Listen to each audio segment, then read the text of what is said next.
This is the B-Team Podcast, brought to you by Jackrabbit Illustrated. The B-Team is presented by Drake's Place in Battle, South Dakota, and sponsored by Jackrabbit Central and Shenanigans in Sioux Falls. Now, here are your B-Team hosts, Brendan and Ben.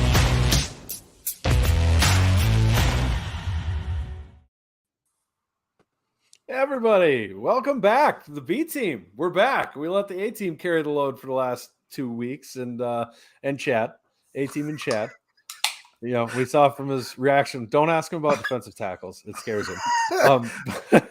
Well, I mean, like Dallas pointed out, he's been in that territory. We're looking something up. Got called on him like in the middle of third grade, and I'm reading a love note, and the teacher calls my name like. Who is it? What, me? Oh, what were we talking about?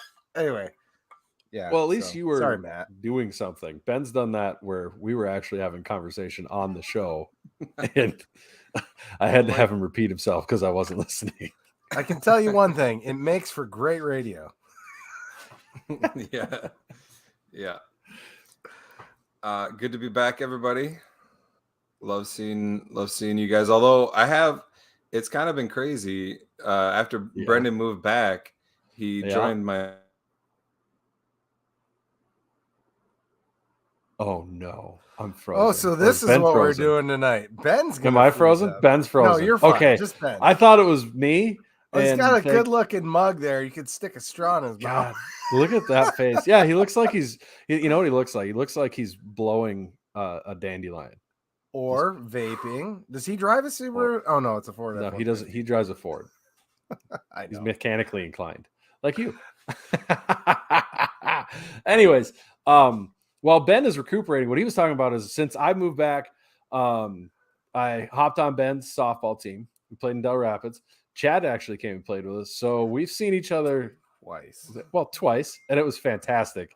It was like watching. I mean, it was the most majestic thing. If you're wondering, Ben's texting us right now. Yeah, probably his computer saying, locked up. Get me off the screen. You know, my computer's got the monitor falling off, and somehow his is the one that locked up.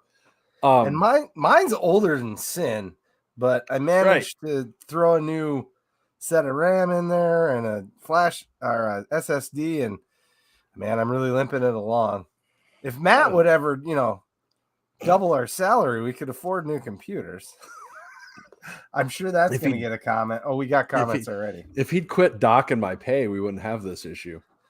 Ready for the chocolate milk? It's already made its first appearance. I got it right here. You're so welcome.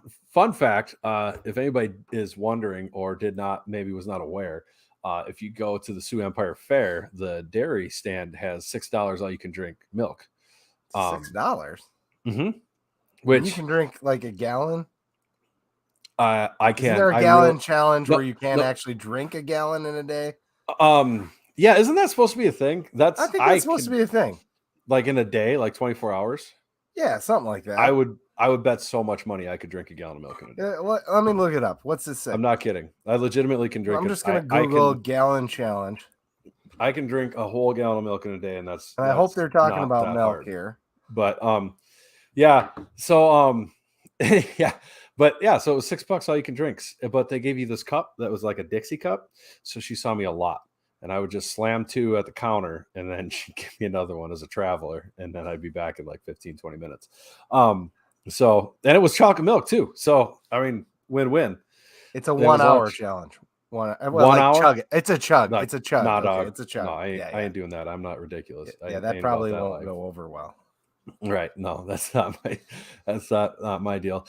Yeah, Chad's hat 4 stars. It's not for like Chicago or anything. That's a rating for sure. I wondered how long it was going to take someone to say a thing about my hat. It did not take long. It is 4 the Chicago stars. flag. We went to Chicago. Chicago, which sucks. Chicago sucks. That's my Wisconsinite coming out in me. That's not fair to Chicago, probably. But hey, speaking of hats, if anybody's wondering, you want one of these babies or one of these babies, we got a merch store and all that stuff going on. I know we came out with it during basketball, but we weren't having pods, so I'm just going to bring it up. My Twitter handle, you can actually go find that fun stuff. Yep. And Chad's got the splitting hairs cap. I think his is actually kind of cooler than mine. Thanks to Brendan. Thanks for buying that for me, dude. Yeah, you awesome. Bet. my computer's attempting to set up my mic. This is probably going to end horribly. And I'm going to be left by myself. Chad's going to be by himself. We're going to lose viewers left and right. Are we going to make it longer than we got Brad Brad and hanging Joe in there, without actually talking about anything? Yeah, we did. Well, of any sort.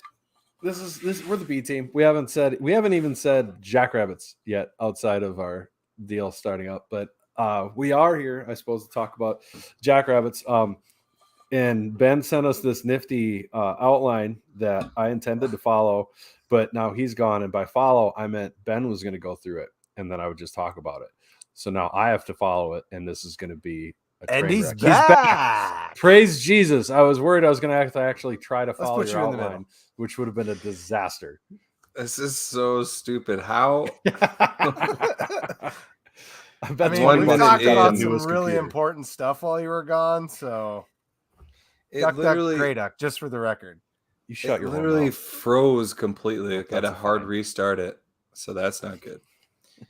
All right. Well, hopefully we got out all the kinks. Did you guys even? What do you mean it's hard to follow my outline? Did you? I didn't say it's hard to follow your outline. Did you do the first bullet? No. We haven't talked about a single thing football yet. We haven't progressed Jackrabbits once. Beyond you leaving and looking like you're blowing like a dandelion in your picture that you were froze as. And then we talked a little bit of chocolate milk. So you're up to speed. Did you talk about you joining my softball team? Like that's where I was headed? We did, but we didn't talk about how majestic Chad is when he runs the bases, or his awareness on the base paths, which is zero. I don't know. Madden rating 0. Yeah, Madden rating of 0. If it could go negative, it'd probably go negative. I've never seen someone try to tag up in the middle of a ground out double play. That's something Chad did. That was the best. and then decide not to tag up on a fly ball that went just outside of the outfield. Hey, between me and the guy at first base the one time, I'm sure we had well over 600 pounds of meat. And so you can imagine, even on 2 bags, that's a tight fit.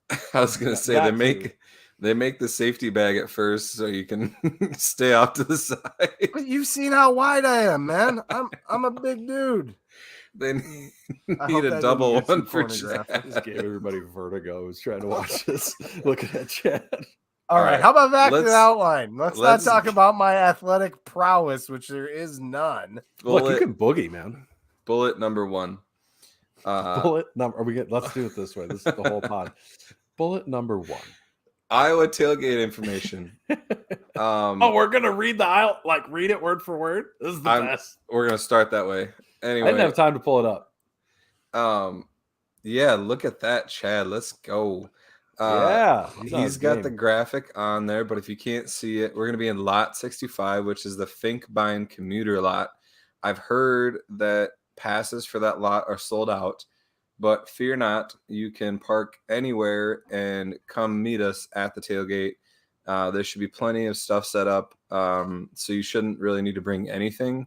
We'll have games and tents and food, so it'll be a good time.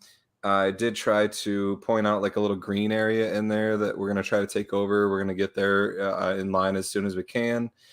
So if you are going, try to meet us there. If you already have a pass there, try to get in line early and let's take over that green area. If not, meet us there. Let's hang out, have a beer before we go beat the Hawkeyes. Tailgating starts at 6 a.m, so you're going to have to get there early to get in line. Yep. Yeah. I think correct. It's going to give Ariel flashbacks of when we lived in Fargo and had to move down, which was one of the things she was most excited about, was not having to leave at 3 for tailgating. However, unless she's watching right now, she's in for a bad time. Because you're staying at a friend's, right? Are you close or not? Marion.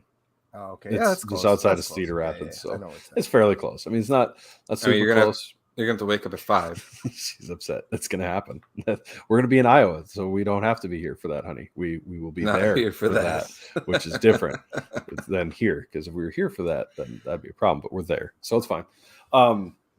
You bet they are. Yeah, they are. You bet they are. Stylish gentlemen. Look at it. This is a great time to mention one of our sponsors, Jackrabbit Central. This is where that's the only place you can find this shirt, this golf polo, by the way, which is the best looking golf polo ever. That's pretty that's pretty sweet. They are little jackrabbits on my shirt. Go to Jackrabbit Central. Don't go to Shields. I'm still pissed off at them. By the way, Shields is a North Dakota based company. Let's not forget that. And I went there, and not to ruin possible future sponsorships, but when I show up and you've got how's that milk sponsorship coming out? Hey, you listen here. I'm just warming up the teat to get it to come out. But we're gonna that's a Wisconsinism if there ever was one. Do you just put it in your hands and roll it like Play-Doh, or how do you do that? What? Don't worry. You just mind your business. What were you saying about Shields? Shields. So I showed up at Shields. Yeah. There's the Jackrabbit section. Yeah. But on the tables in front of the Jackrabbit section, they had freaking NDSU crap all over the place. And I'm like, are you shitting me right now? Who do you think manages it? It's probably some dude from Fargo. Well, I haven't been back since, so no, kiss my white ass. They have some. Well, that's a little far, but they have some good stuff there. But I will say, Jackrabbit Central has the most stuff by far, and their website gets better every time I go there. They keep adding and adding stuff, so keep going back there. What is this comment from Corey Caraway? And we're going to coordinate the color games with them. So yeah, true. Yeah. As mentioned on the last podcast, we're coordinating the color games, which we talked a little bit about that on Twitter today. We should try to find out what those are now, so that we can get info out about it and start creating some buzz there. But Corey mentioned you were talking smack about my outline while I was gone. I was working into talking smack about your outline, about how and then you showed back up. You showed when you showed up in the middle of it. You heard most of it. Like my game plan here is I'm going to let you follow the outline, and then I'll talk about whatever you talk about. I sent it out early so you could review it. I got off of work. I got home from work at 7:30, my guy, and I was so covered. That Ariel wouldn't even give me a kiss on the cheek, let alone touch me. So, well, she let you in the house, so that's better than being a farmer, I guess. And power wash off. No, all right. No, I don't know if it was back to the outline. To finish up the Iowa tailgate talk, be there at Lot 65. We'll be there at 6 a.m. sharp. Come join us. I'm planning on bringing pulled pork, and we'll have brats and hot dogs, right? I think that's kind of some of the game plan. Yeah. Yep. Yeah, we'll have some pulled pork. I'll make some overnight and do all that. That sounds good. And also, I think, so we'll be there at 6. We'll probably take off around 10:15 to the game because the game starts at 11. And I will say, I've been 3 miles to the tailgate. I've been to Iowa games before, and their pregame atmosphere is pretty cool. So it's kind of something. It's something you should experience. So don't show up at 10:55 like you would for a Jacks game. Chad and I don't show up at 5 minutes early for a Jacks game. Well, some people do. We don't show up. We're entering around kickoff. Well, and that's something we're trying to work on. We're trying to make our pregame atmosphere better. We're working on it. Right. Tell them to give us a 6th hour at tailgating, and we can make it. We don't want to talk about the Iowa game too much, so that is for next week. That's the only topic we have next week. So we got to save some content for that. We've already wasted 14 minutes of this one, and we haven't even got to bullet number 2. I call that quality content. Let's go to the Jack's schedule rundown. Obviously, you start with the Iowa game, and then we've got a couple home games that we should win. UC Davis. UC Davis could give us some trouble. It depends on the year, but I guess, Brendan, what are your thoughts on the UC Davis game? I think that's a sneaky better out of conference game than a lot of people are giving credit for, especially nationally. We just played them in the playoffs. This isn't some Yeah, it's not like we scheduled, Prairie View again or something. This is a playoff team coming to our place again, and we'll be within a couple of games of each other essentially in the schedule timeline. Be playing them again. I don't think they're some pushover team. I don't think they're great, but I don't think they're a walk in the park either. Which it's nice having Butler and things like that in there, just because this schedule is it was tough. Going through the 25 games, right, that we did in the same calendar year. And you'd think maybe you'd have a little bit of a break. And then you get a schedule like this in conference where, oh, by the way, you essentially don't get a bye game. You essentially don't get a bye week. There's none. It's not until the end of the season before the playoffs. So not only, if you follow us, you know how much we just hate bye weeks as it is, as like how nervous we get. But we're going to have a double bye week if we get a seed. Yep.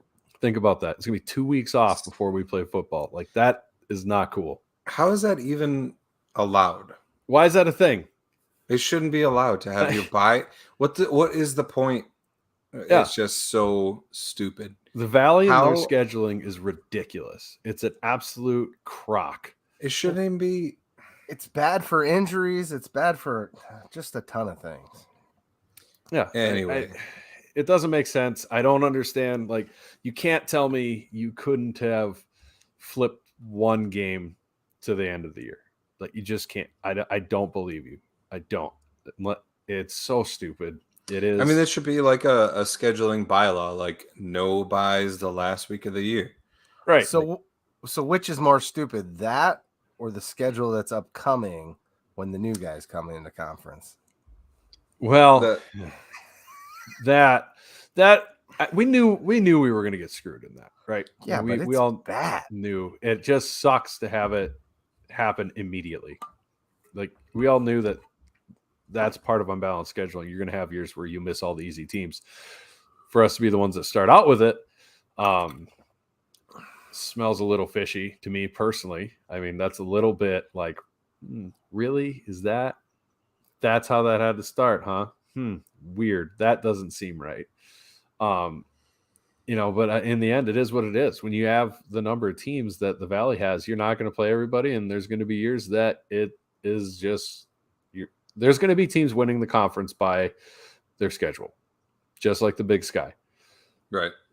It's the way it's going to be, and there's going to be teams that win the conference and get lower seeds than the team that didn't win the conference. I bet you that's going to happen the first 5 years, unless us or NDSU go undefeated or something in the conference. But eventually, that's going to happen. I promise. Yeah, it's not ideal, but let's stay on task here. We're talking about this season. We can talk about seasons to come next year. Yeah. Dustin, fail. I agree. Yeah.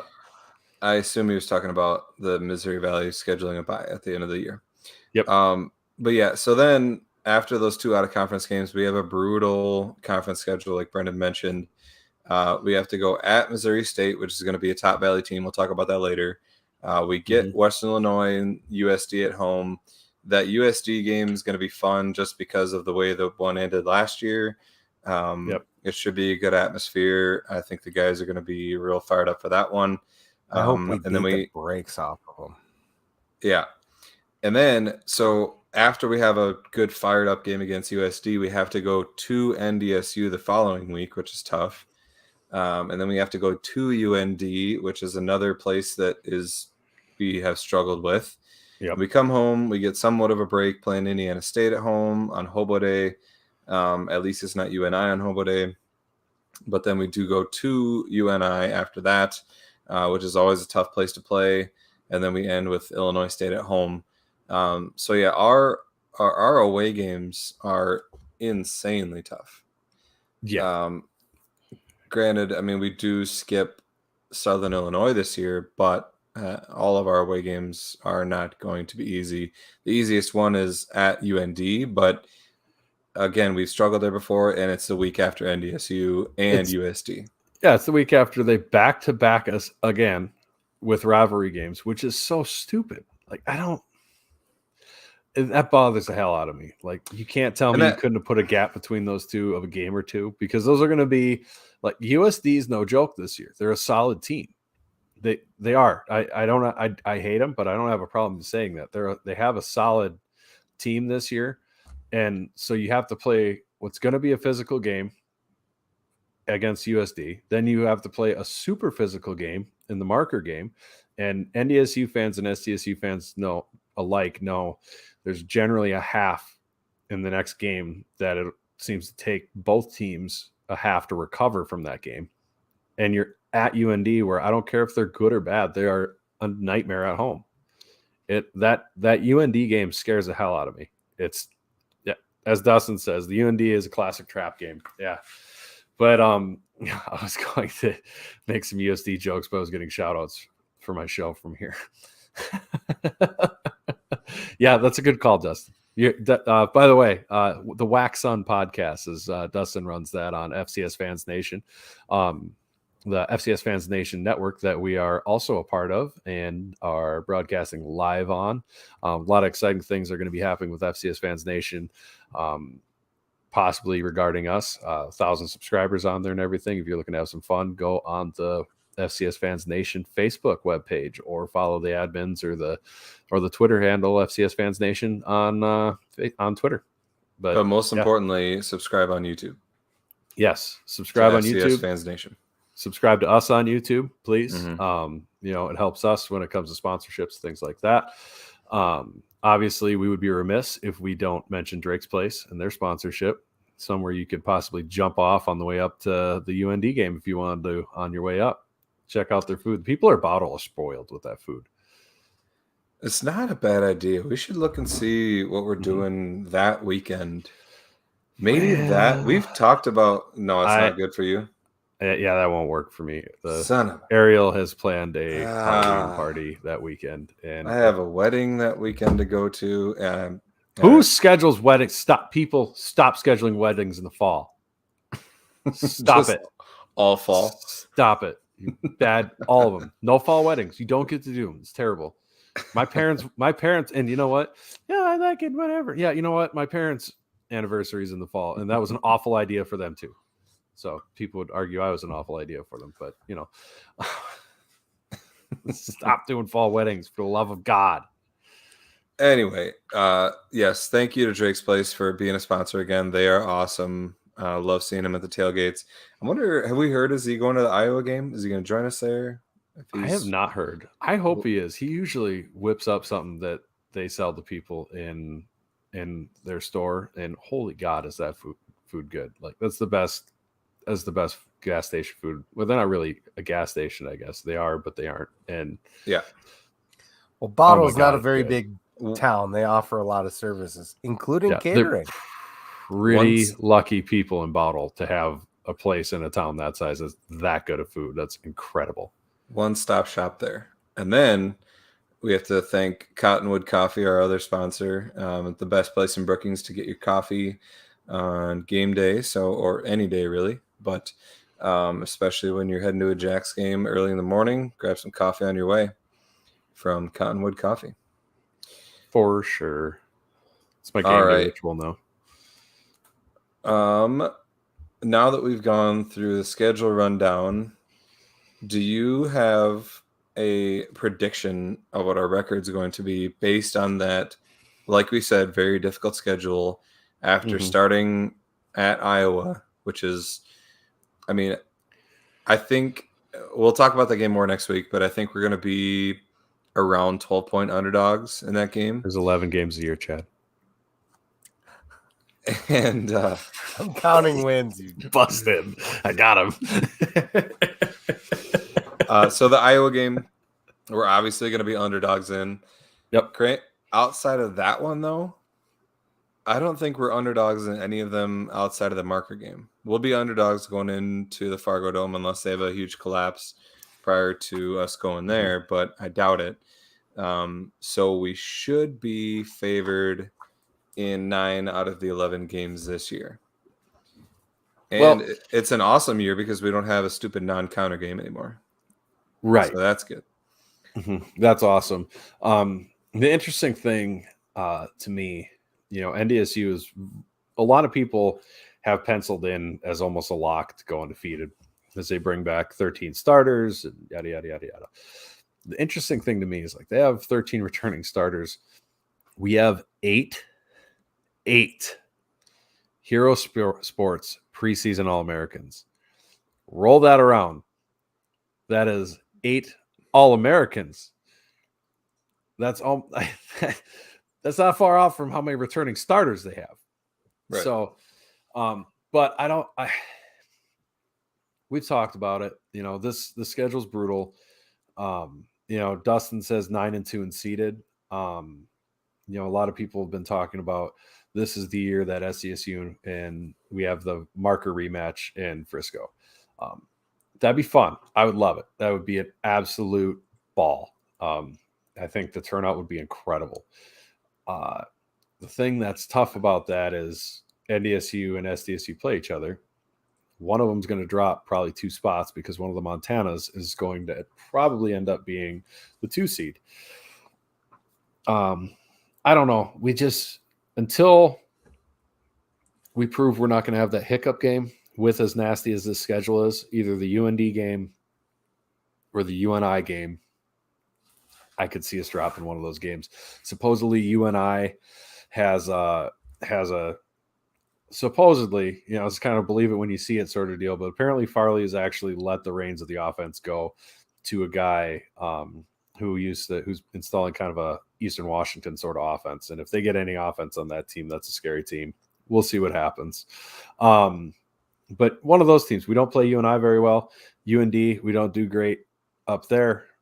And then the Iowa game, in theory, we're supposed to lose that game, but I'd say we lose 2. We might end up losing 2 of those 3. So I'm thinking 9-2 personally. This team, I don't know if anybody's listened. If you haven't listened to the first pod with Tanner Castora and Chad and Dallas and Matt, that they came out with offense and everything, just listening to Tanner talk, listening to, some of the things that Matt says, even the highlight videos. I don't take much from highlight videos from camp, but this was the first time I've ever noticed. I didn't read what Ben or whatever Ben looks like he's laughing at, but just get off the golf course. Yes, he did.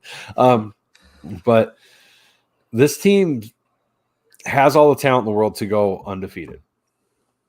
And this is the first year that it feels like it doesn't feel like the goal. I mean, obviously it's the goal is the national title, but you just get this vibe that they are borderline obsessed.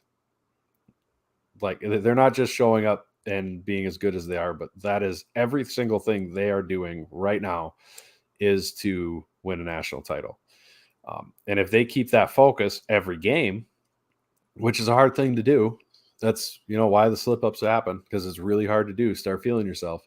But then we very well could make a run all the way through. The talent's there to honestly be one of the historic FCS teams. Will it happen? I'm thinking 9-2 right now and seeded, and then see how it plays out from there, because winning on the road in the semis is a tough shell to crack. Yeah, you make a lot of good points there. I think 9, if Vegas had a line on our season win total, it would be 9.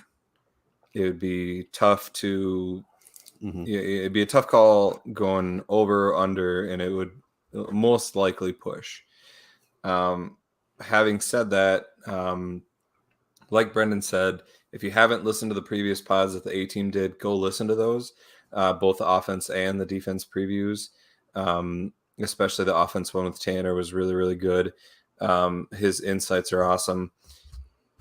I just think that this team is different. It's got something that past teams didn't necessarily have. And so with that, I'm going to go 10-1 as my prediction, just because, number one, and we'll talk more about the Iowa game next week, but I think it's a very good matchup for us. I think that absolutely that if we're going to beat a Big Ten team, this one might be it. And that's no indictment to Iowa. It's just how we're built. We're built to beat NDSU. Iowa plays NDSU football. That's not to say that Iowa is NDSU, because Iowa's better than NDSU. Granted, NDSU beat Iowa one time, whatever. But, I think that, like I said, I think this team's got the it factor. I think they're very motivated. They're uber talented. I just think they got what it takes. So I'm gonna go 10-1.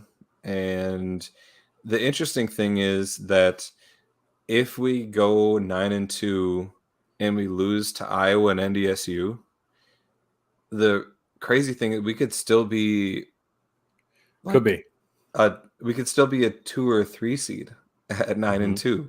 Mm-hmm. Because you're losing your FBS game, which you're not getting docked for that, especially when it's Iowa.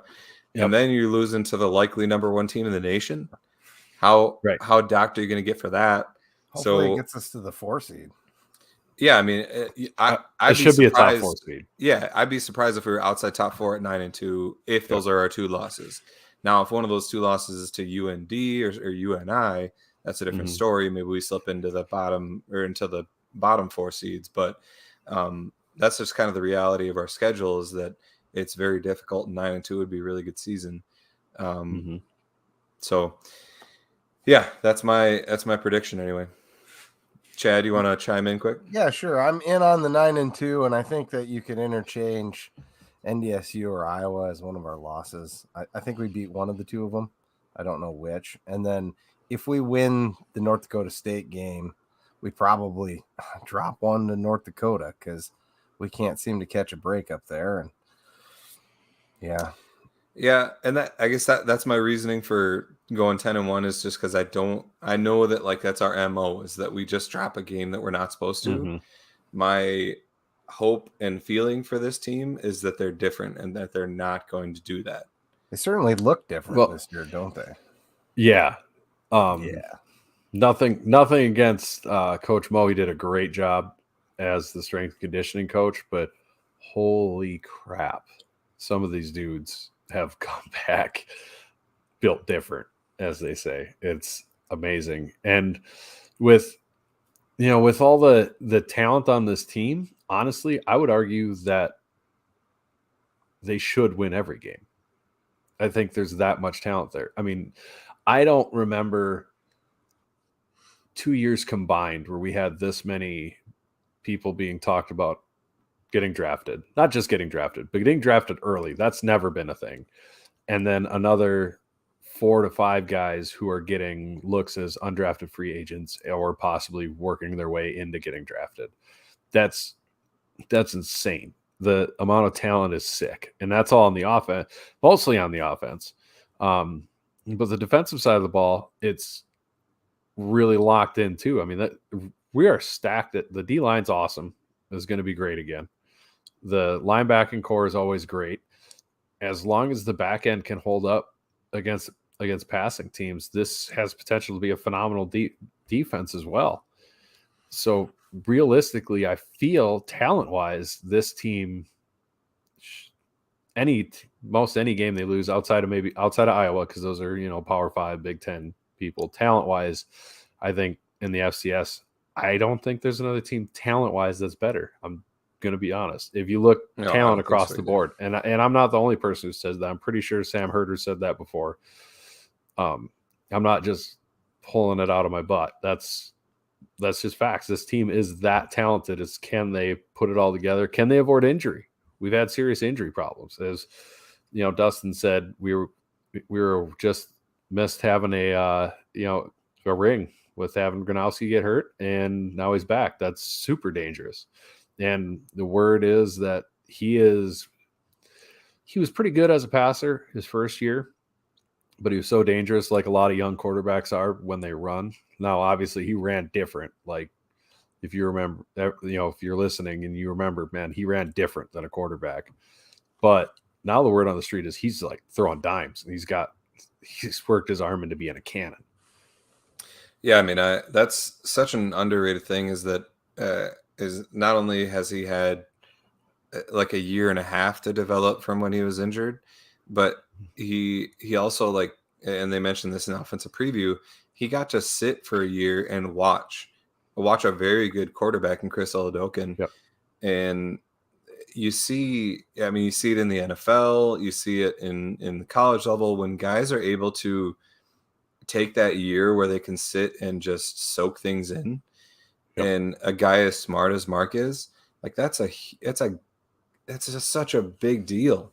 And I think we're going to see that pay off. I mean, obviously, you never want a guy to get injured, but this is a silver lining of it, I think, is that the fact that he was able to sit and watch for a year, and he's going to be able to take that and run with it.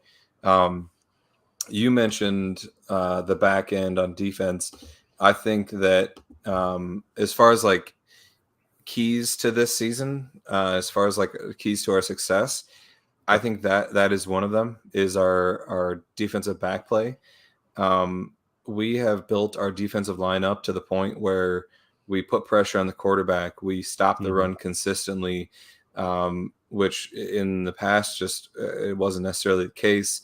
Where we lack and where we lost, frankly, against Montana State, was we couldn't guard the deep ball at all. Yep, it killed us. It killed us. I mean, granted, I mean, yeah, he was a good receiver and he's in the NFL now, but it should have been some. I mean, they were like 50-50 balls. They were balls that, like, it wasn't.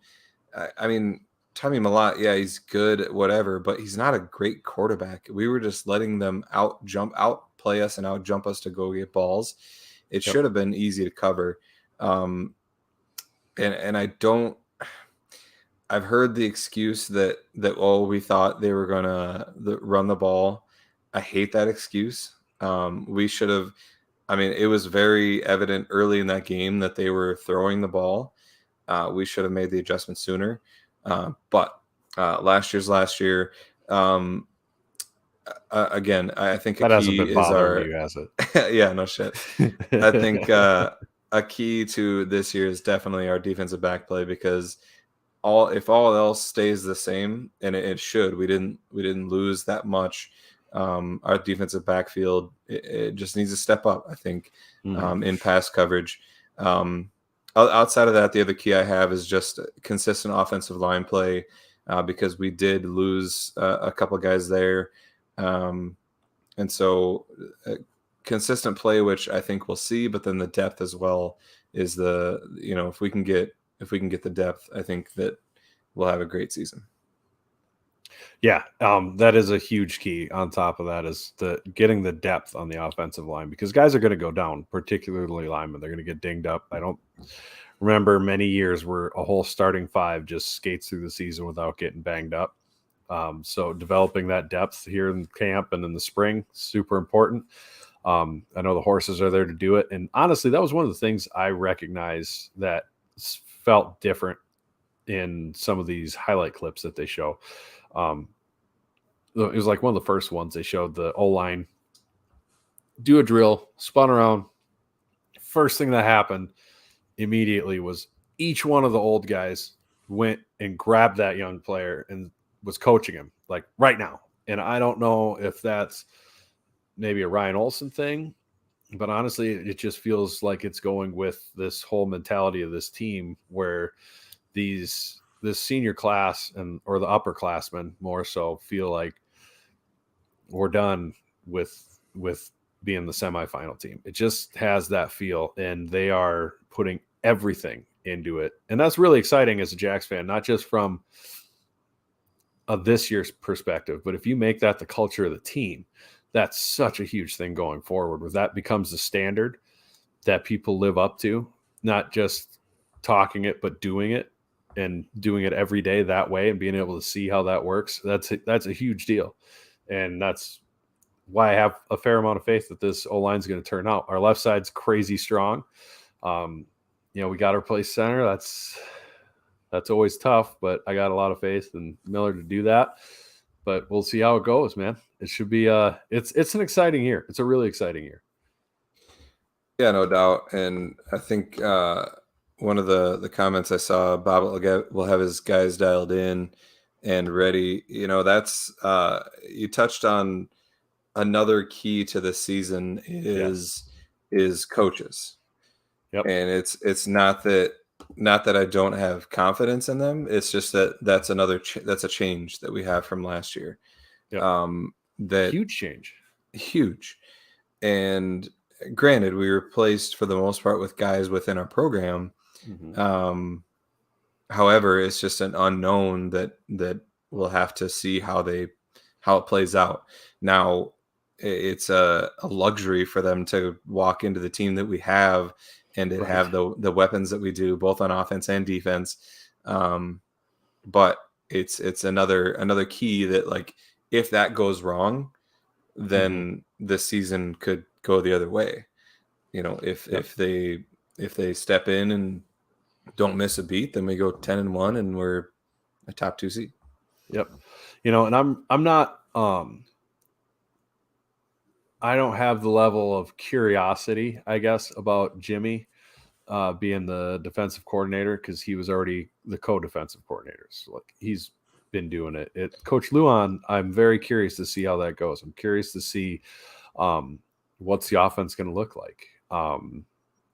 You know, are we going to keep a little bit of that razzle dazzle that was so fun with Eck? I mean, we obviously had our moments where we were frustrated with him, but I don't think you're an offensive coordinator without having the fan base mad at you at least once or twice a season. I don't think that's feasible, because if you're doing that, then you probably are sitting at home playing Madden, because that's why fans are fans and coaches are coaches. But man, Ron Loney says craft. Yeah, that's the comforting thing with Luan coming in. Like, you can't pick a position group and not trip over 3 weapons that are in high quality, high grade weapons. The wide receivers, there feels like there's guys just beating down the door who might not see a lot of field this year because the guys ahead of them are great and they have the talent to be starters almost anywhere, you know. And, you know, you go down the line, tight ends. I mean, we've got 2 NFL prospect tight ends. That's ludicrous, you know. Running backs, I think we got a good one coming in behind Davis. You know, that when have we had a bad running back, honestly?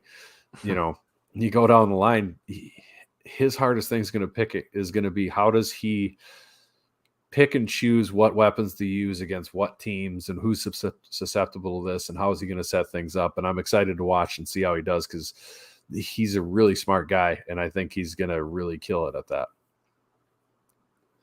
Yeah, no, I have 100% confidence in both of them that they're going to do well. But it's just an unknown. Yeah, Chad pulled up the Walter Payton finalist, or not finalist, the Walter Payton watch list. And 3 SCSU players are on that list, which is insane. We've got Isaiah Davis, Tucker Kraft, and Jackson Yonke all on the preseason watch list. NDSU has 1 in Hunter Lipke. Missouri State's got Jason Shelley. That kid is a problem. He's really good. SIU's got Nick Baker and Avante Cox. That's a lethal duo there. And then YSU's got Julian McLaughlin for the Missouri Valley representatives anyway. But to have 3, I mean, we're usually lucky to have 1 on there. I mean, we usually do have 1 because we've had some talented offensive players, but to have 3 on there in 1 season is insane. And that's not to mention that Gronowski probably should be on there. The only reason he's not is because he was injured last season. Right. And so, like, we pretty much have 4 on there. And so it's kind of insane. The most insane part about that to me is, like, I think when you were going through SIU, is 2 wide receivers, correct? It was a quarterback and a wide receiver. Oh, quarterback, wide receiver happens a lot. You know, quarterback, occasionally tight end. We've had the rarity of having a tight end on there a couple of times. Dallas Goddard and you know, now obviously Tucker Kraft. But the interesting thing to me is it is entirely possible that each one of the skill position groups on offense will have a player represented on the Payton watch list by the end of the year. if Mark makes it on there by the end of the year, because they add and take people on and off. Right. It's entirely possible that our wide receivers, our running backs, our tight ends, and our quarterback all get represented on the watch list at some point this season, which is insane. Right. Yeah, no, it's crazy. And that's not to mention, you mentioned how many preseason All-Americans we have. Obviously Davis, Young, Jackson, Kraft are all on there as well. But then you add in the 2 old linemen who are on first team All-Americans, Mason McCormick and Garrett Greenfield, who are anchoring down our offensive line. It's just, I don't know. It's an embarrassment of riches at this point. Let's just hope that we can put it all together and make it a great season. Go ahead. I was going to read it. Will Seiler asked, "Does Missouri State make you nervous?" Certainly. I mean, they're a very good team, and having to start off our conference play going to their place, that game's no joke. We could start off our conference season being 0-1 in the conference. And let's be honest, any road Missouri Valley game that is against a team ranked in the top 15 is worrisome. It just so happens that also Missouri State tends to be a place where some of the top teams have had some of their all-time stinker games. I remember some just not terribly impressive performances by us down in Missouri State. Some of that was the weird atmosphere. So hopefully they have more fans showing up now. It seems like people are starting to get on board with them, and that might cure that a little bit.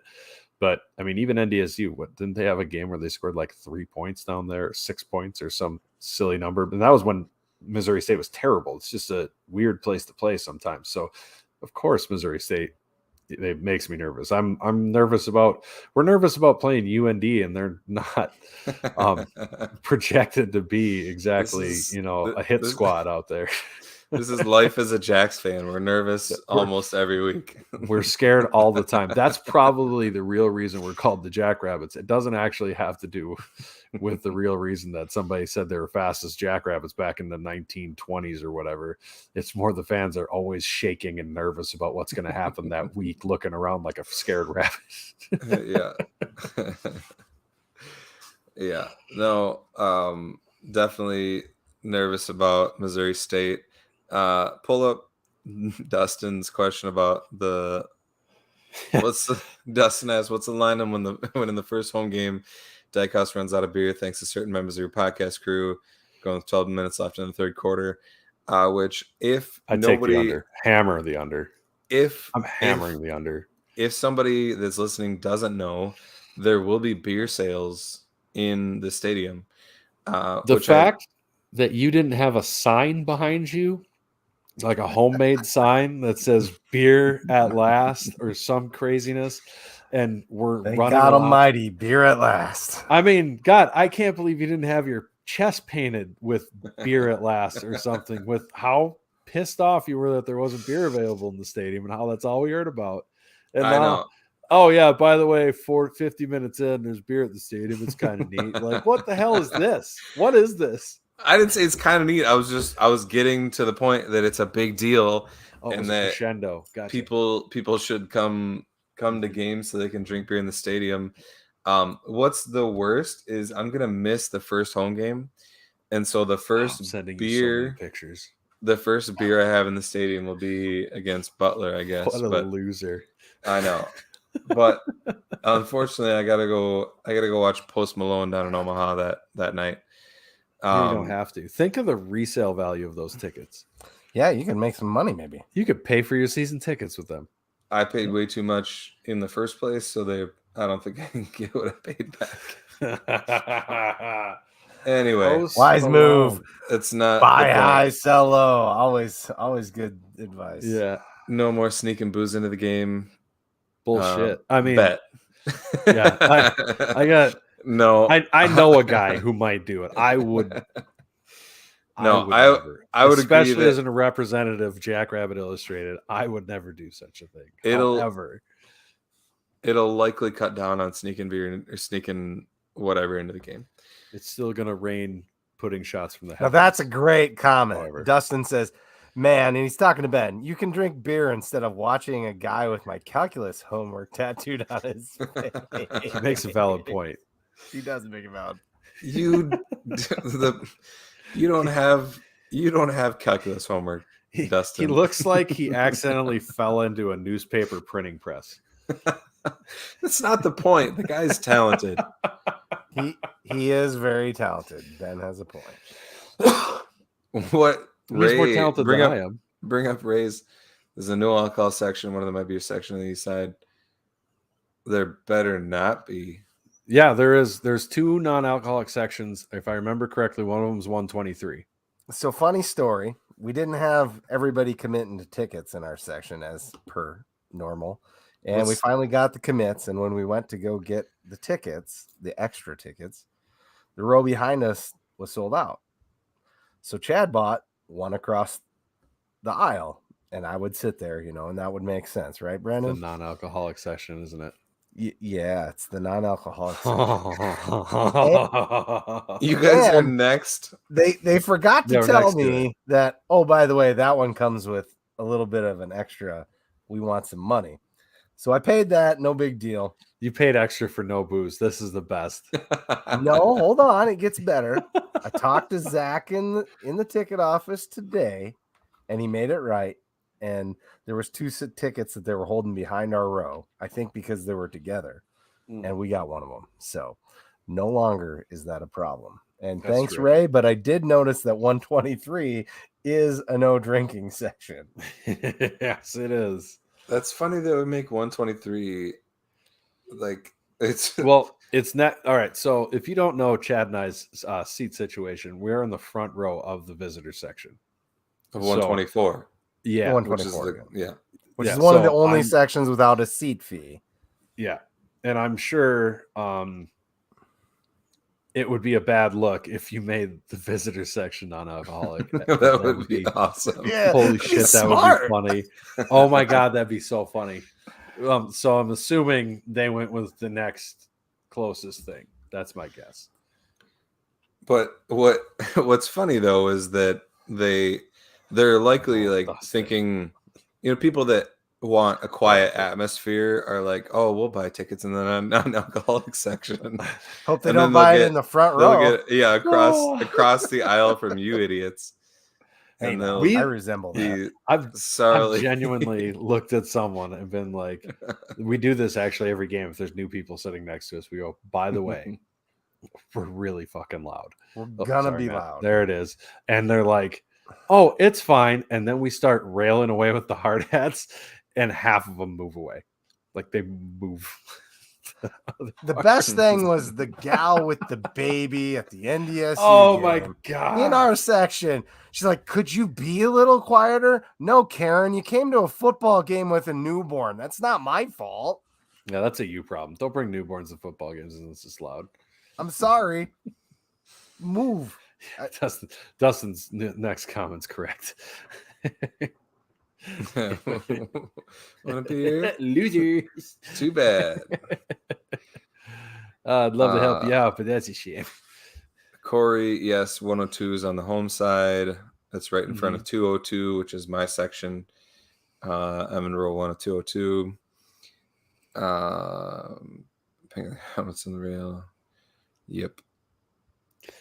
So drive most one of the saddest part about this beer thing is kind of my tradition at every game is I buy a giant Mellow Yellow for my voice because I blow it out. But what happens is I get halfway through it, and from our stomping and banging is it falls off of the bleacher and spills everywhere. And that's going to be so much every time. It's every game. It's not on purpose. In front of us, we're standing in Mellow Yellow. It's so sick. It's going to be so much more expensive now because it's going to be a beer. It's a tradition unlike any other. It got more expensive this year, which is bullshit. All right, we're going to have to fly through the rest of this outline I have. No, we don't. No, we don't. All right. So don't tell Matt. Let's like, hey, by the way, we went for 2 hours. Oh, by the way, so we talked about the Walter Payton Award. Let's talk about the Buck Buchanan Award finalist. Mm-hmm. Yeah, we got one on there too. Adam Bach. He's gonna win it before he graduates. I would think so. Yes, I said that. I think on Twitter last year. I think if he doesn't win it, it'll be a crying shame. Yeah, he was a finalist last year. If he has another year like he did, he'll be right up there. Let's go to the preseason polls. We can start with the stats one. Yep, sure. Yep. If you haven't been paying attention to the preseason polls, Chad, you want to switch back to the preseason poll? I'm sure Craig is listening in. Those are the now stats to see if we ones talk there. shit about him. Sorry. I wasn't even gonna mention Craig. He's got his all-seeing eye on you, on Ben. Yeah, because Craig is a regular listener of the B Team podcast. He found out about us last time. He did somehow. So whoever told him, quit snitching. It was one of the moms, probably. Quit snitching. So if you haven't been paying attention to the preseason polls, which I'm sure a lot of you have, because we're number 2 in pretty much all of them, except for the idiot coaches one, we're number 3 somehow. But coaches poll is the worst poll and doesn't count as a poll. Agreed. So we're a consensus number 2, I'll call it. NDSU's consensus number 1. After that, it's usually Montana State, Missouri State, some form of those. But that is the order they have it in stats. But yeah, so there are how many were there in the preseason poll? At least 7. No, I think it was 5. It was 5. I believe it was 5 for yeah, there you go. Thank you, Chad. 5 for the Missouri Valley. We've got NDSU at 1, SDSU at 2, Missouri State at 5, which is insane to have 3 in the top 5. And then we've got Southern Illinois at 9, so we've got 4 in the top 10. And then you got UNI at 21, and then we got USD just outside receiving votes at 26, which I think is probably too low for them. I think they should be top 25 team. I think they'll end the season there. So that's like what for USD that makes me feel just awful is their team is definitely good enough to be in the top 25, but and this is so sad. Their first 5 games, they're probably going to go 1-4. And crawling back into the rankings is going to be a real tough. You have them what? I haven't looked at that schedule yet. What is it? They open with Kansas State, and then they play, I think it's Cal Poly, but then they go to Montana. No, they go, Kansas State. Go to Montana. And then it's NDSU. Cal Poly, NDSU, SDSU. They're going to have their best team they've had in a decade. And they're going to start 1-4, 1-5, and not be ranked until they're going to get on a rip at the end of the year, probably, if they aren't just like emotionally crushed. But oh my God, that is the worst start. That is the toughest start to a schedule I've seen in a long time. And I've looked at UNI schedules before. Yeah, but then they got Illinois State, which is a break, and then they they got Southern Illinois, which is tough. Next State break, and then they got Missouri State, tough. Yeah. And then they got UND Northern Iowa. Oh my God, their schedule might be worse than ours. It tough scale. I would give them the crown for the toughest schedule. They gotta have one of the that is nasty. They gotta have one of the top strength of schedules in the nation.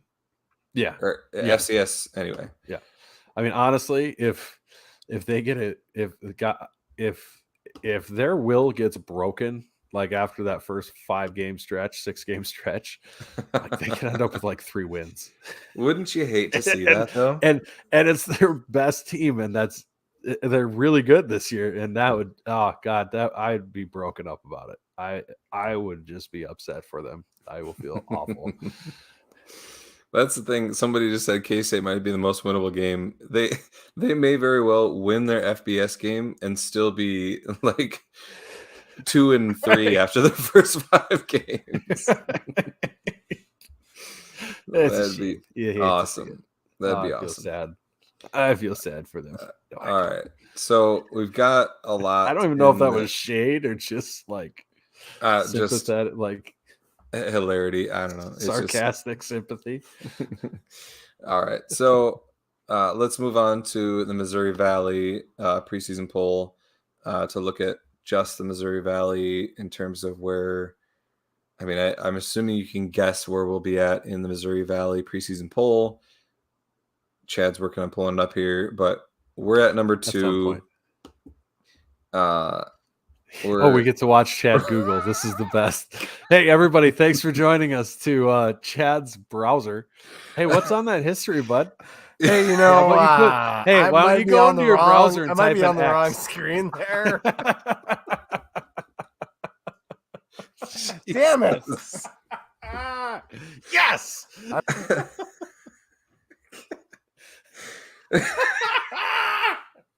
was the best. And now, welcome to Surfing the Web with Chad Myros. He'll be your guide. Oh, don't push X into the search bar. God forbid. I put the link in the outline for him. Yeah, your link wasn't any good, by the way. Yes, it was. You didn't grab the whole thing. Oh God. That was the best. I just put the whole thing in my browser and it worked really well. I'm sorry, I failed you yet again. But comically so you're okay. Oh God. That's the best. I'm sweating. Never leave with Chad. You can't go to the A team. They have to find someone else. Anyway, can I share my screen? I have. No, you don't get to share your screen. You have to watch Chad.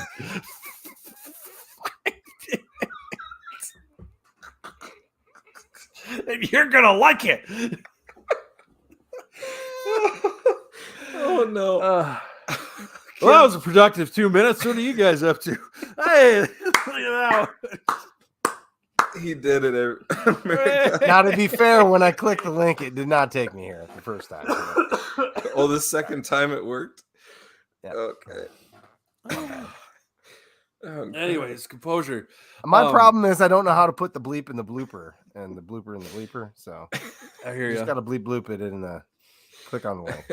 All right. So Missouri Valley football preseason poll. All these comments went off the rails. I can't.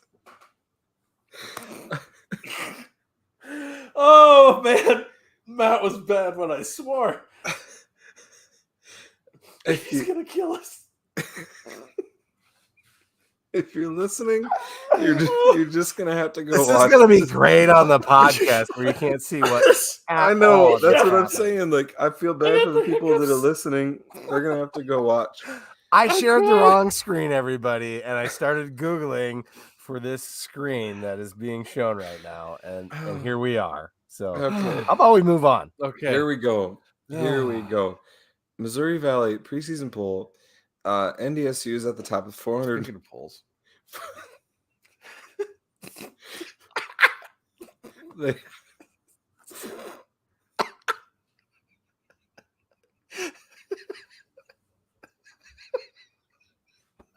is the worst radio ever. And now we know why Sean and Joe are professionals and we're not. Next year, the poll will be bigger. NDSU's. Oh God, they have 446 votes. SDSU is 407. So we're right close in there. And then right on their heels. Yeah, and then you've got the team that we're the most worried about in the Missouri Valley, Missouri State, right at number 3, Southern Illinois. Which that's the one silver lining about our schedule this season is that we don't have to play Southern Illinois because that's another really good team. And then you've got Northern Iowa at number 5, USD at number 6, and our UND at 7, Illinois State at 8, And then I can't see Youngstown State at 9, Indiana State at 10, Western Illinois at 11. With that's got to be a record 44 votes for.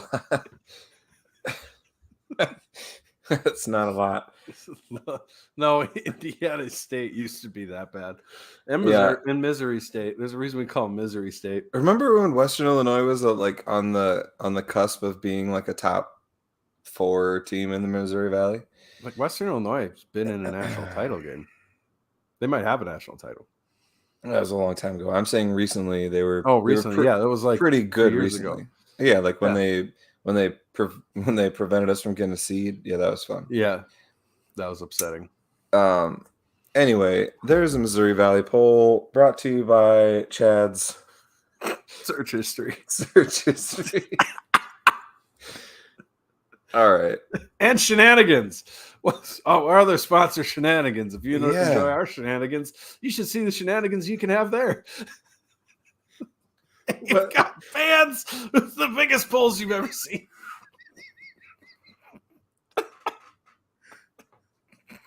Ow, my knee. That was a great segue. Let's but seriously, go to Shenanigans. It's great. Oh, you got great. Good, they are good drink specials. They take good care of us. They're an amazing. Maybe not any longer, but they did.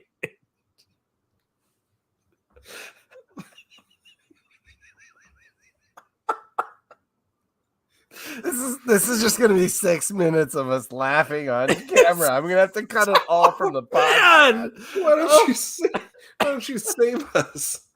Help, producer Chad, help! Well, you caused this mess. How are we supposed to save ourselves with comments like Dustin's here?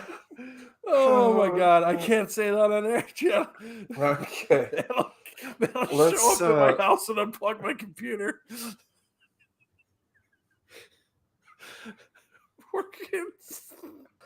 Jim says we're getting canceled. Jim's right. We're getting fired before we log off. My phone hasn't rang yet. Matt hasn't fired me. I put it on silent. It's coming though. Oh my God. He hasn't. Oh God. Matt clearly has not viewed He's this got yet. kids. He's busy. This is why it's gonna come later. We have a different audience than the A team. All right. So back to Shenanigans. Yes. Go to Shenanigans. They're the best spot to watch away games for sure.